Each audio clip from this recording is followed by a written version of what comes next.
Get ready. 10 seconds. 5 seconds. Start. Sir, I am a great believer in the public sector, and I have often said in this house that public ownership can take many forms, that it is not necessary for us to think in the old terms of complete nationalization. The British Labour Party has on this question done a great deal of hard thinking, and I would therefore say that it is a little disappointing to find that the returns from our public sector concerns are on the low side.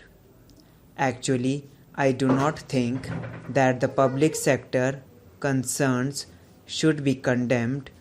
For that reason, they are new to their jobs. What about the returns that the private sector concerns give in the first few years of their existence?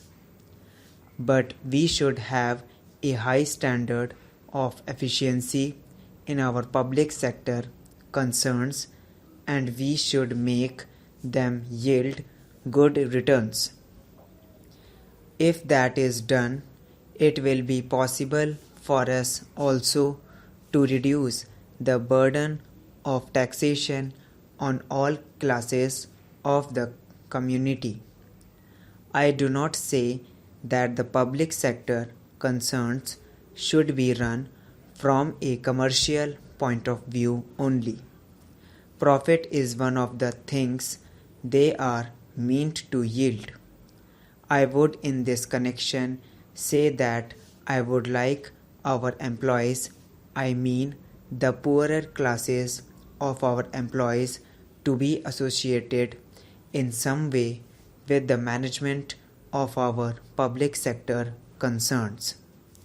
So far as our public sector undertakings are concerned, I have been thinking in terms of co-ownership. I think I said this last year, and perhaps I am repeating it again. I think our employees should be made, or rather they should be regarded or should be given the status of shareholders, and they should have a voice in the management of the concerns they are running. They should have a voice in selecting the directors who shall run the concerns for the country. They should have the opportunity to rise to positions of managerial importance in the concerns with which they are concerned. I think it is in some such way that we shall avoid the evils of what may be called bureaucratic socialism, and give content to the shape of socialism which gives initiative, which gives opportunity, and which gives a sense of importance and dignity to the common man. Therefore, our effort should be to eliminate gradually the distinction between the employee and the employer. My point of view and the point of view of the Honorable Minister are so different that we can only meet socially outside. Now, Mr. Vice Chairman, much has been said about foreign capital and foreign technical aid. There are people who are opposed to the employment of foreign capital at all, but no country has been able to do so.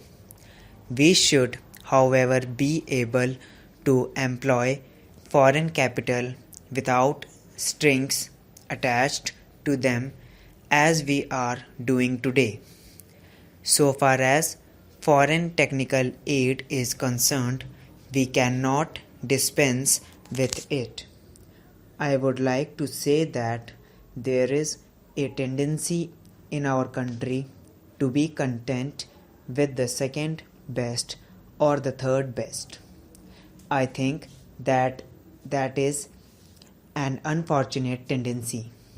We have in the world of technology and in the world of science a great deal to learn from foreign countries. We have to learn a great deal from the United States of America and the Soviet Union, and also from France and other countries, and we should be humble in our approach towards this problem. We should be prepared to give to our managerial staff opportunities of acquiring technical knowledge and technical skill in these countries. I will finish in less than a minute. There is this question which has assumed great importance, namely the question of price control. I know this subject raises some difficult questions. We have to consider the position of the farmer who has been exploited for ages by the people of the cities. But we have also to think of our people in the cities, all of whom are not rich. Many of them have to lead very humble lives, and the rise in prices, the rise in the cost of living, particularly in urban areas, is becoming very high. It is therefore necessary for us to have some system of price control. We should have a price stabilization board which should be able to regulate prices in such a manner that they are fair to the farmer and they are also fair to the consumer in the towns. We should eliminate as far as possible the middleman. Then I should like to say that I am glad that the finance minister has given up deficit financing. But the question which arises is how we shall finance our fourth 5-year plan. Methods must be discovered which would enable the financing of the fourth 5-year plan in such a manner as to provide the greatest possible employment to our people. We must attach importance not only to our basic industries and to our heavy industries, but to other also.